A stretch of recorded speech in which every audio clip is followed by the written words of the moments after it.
Welcome, fellow Taoists, back to the 1991 Review Channel. In the vast three realms, when Old Devil Han is mentioned, people not only remember the one with the illustrious title Han run for it, but also a cultivator with a Tao heart as firm as Mount Tai, who always regarded the two words caution as a guiding principle for his path of cultivation. However, even for a great power who always planned meticulously and avoided the karma of worldly affairs, there were times when he casually sowed the seeds of fate, writing 9 profound tales of master and disciple. 9 people, 9 destinies. Some stepped onto the immortal path in the mortal realm. Others were born with extraordinary bloodlines. Some achieved the great Tao, becoming a mighty expert of region, while others were eternally unyielding, their bodies perishing and their Tao vanishing. So, what fortuitous encounters brought them to Old Devil Han, and what was the final outcome for each of them? I invite you, fellow Taoists, to discuss this with this humble Taoist right now. Right now, let us review this list together. First is a beauty who has just appeared in recent chapters. Surely you fellow Taoists are no stranger to her, Lu Yu from the spirit-controlling sect. She was originally just an ordinary core formation female cultivator who, under sex orders, went to investigate Han Li's background. Unexpectedly, she was discovered by him and almost had her fragrance fade and jade-like body shatter, just when it seemed she was hanging by a thread. Fortunately, thanks to a wisp of extreme cold chi emanating from the 6-winged frost centipede art within her body, Han Li changed his mind and decided to keep her alive. After waking up in the Falling Cloud sect, Lu Yu wisely chose to submit to him.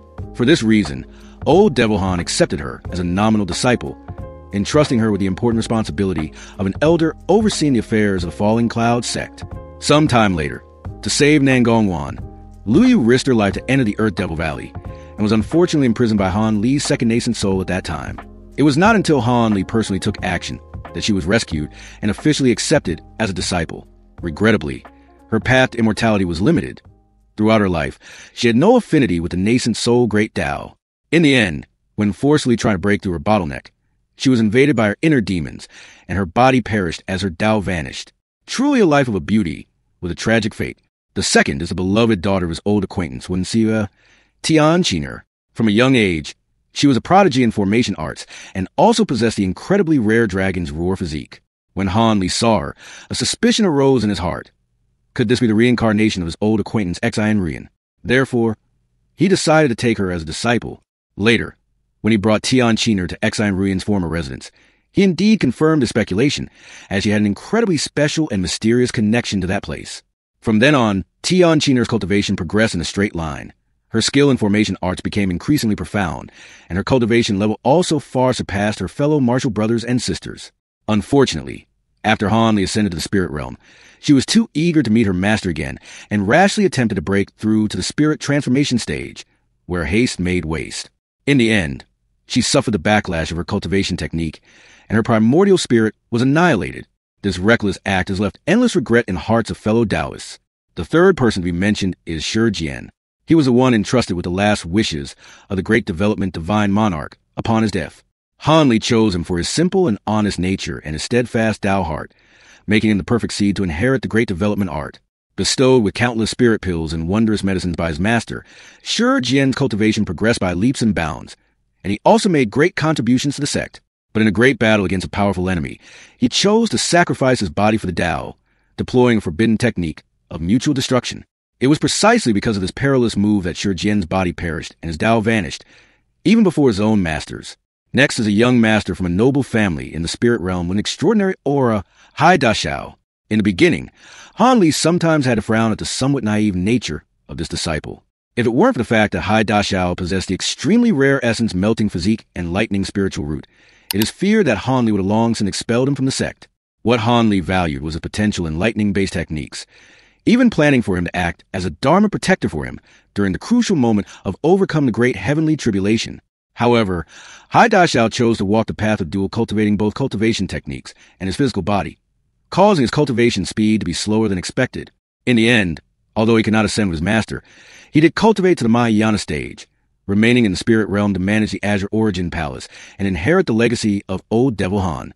The fifth person is Qi Lingzi.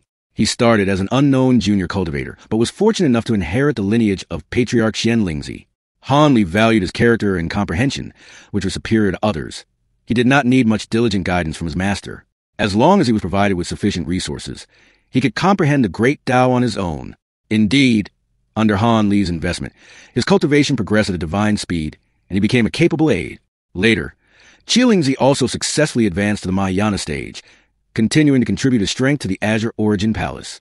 The sixth disciple was a result of a strange karmic encounter when Han Li randomly met and saved a beauty in distress. She was Bai Guirer, born with the ice marrow physique. If she had not received timely treatment, her beautiful life would have been cut short.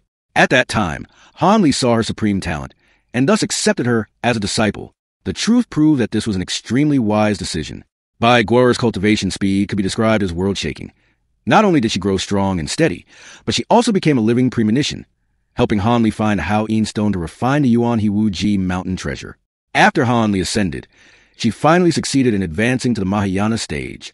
Next is another beauty, Lan Yu, the daughter of the chief of the Kong Yu clan, a grandmaster of alchemy. Han Li took her as a disciple mainly to train her into a great alchemy master, specializing in refining spirit pills for him. Compared to her martial brothers and sisters, Lan Yu's immortal path was somewhat quieter, but in her role as support, specializing in alchemy, she was often by Han Li's side and received his constant guidance. The eighth person is a fortunate soul met by chance, Old Ancestor Hua Shi. He was originally an integration stage cultivator of the water tribe in the spirit realm. When Han Li was searching for the entrance to the minor spirit heaven, the old man offered his assistance. As a reward, Han Li casually gave him a few pointers, which unexpectedly caused Old Ancestor Hua Shi to immediately break through his realm, advancing directly from the early integration stage to the mid-integration stage. The old man was immensely grateful, constantly calling Han Li master with a very respectful attitude. Seeing his loyalty and humility, Han Li also accepted him as subordinate. Although his cultivation did not reach the pinnacle, his sincerity earned him a place in Han Li's sect. The final character, the true disciple who inherited Han Li's mantle, must be Li Yuanjiu. The previous 8 disciples, no matter how hard they tried, could at most only stop at the Mahayana realm in the spirit realm. But Li Yuanjiu was the only disciple who cultivated to become a Dao Ancestor, not failing his master's expectations. He was originally a disciple of another person in the Golden Origin Immortal Realm, but because of one instance of cultivating Han Li's technique, he became a crucial chess piece in the grand cosmic game that Han Li had laid out. Han Li discovered that his aptitude was similar to his own, and thus imparted the great development art and the true devil arts of Brahma Saint to him. Li Yuanjiu eventually cultivated to become a Dao Ancestor, established his own sect, founded the 9 Origin Temple, and guarded a region of the Immortal Realm. Fellow Taoists, 9 disciples, 9 paths of cultivation. One became a Dao Ancestor, others turned to dust and ashes. Each one is a piece of karma, a brushstroke on old Devil Han's 10,000-mile-long path of immortal cultivation. Among them, who left the deepest impression on you, fellow Taoists, was the supremely talented Li Yuanjiu, who stood shoulder to shoulder with his master on the great Tao, or the talented but ill-fated Tian Qiner, who left behind endless regrets. Please do not hesitate to leave a comment in the formation below for us to discuss together. Today's Tao discussion shall conclude here. If you found it interesting, please give 1991 Review a like and subscribe to the channel to follow the latest fascinating videos. This humble Taoist bids you farewell and looks forward to seeing you, esteemed Taoists, in the next tales of Xinxia.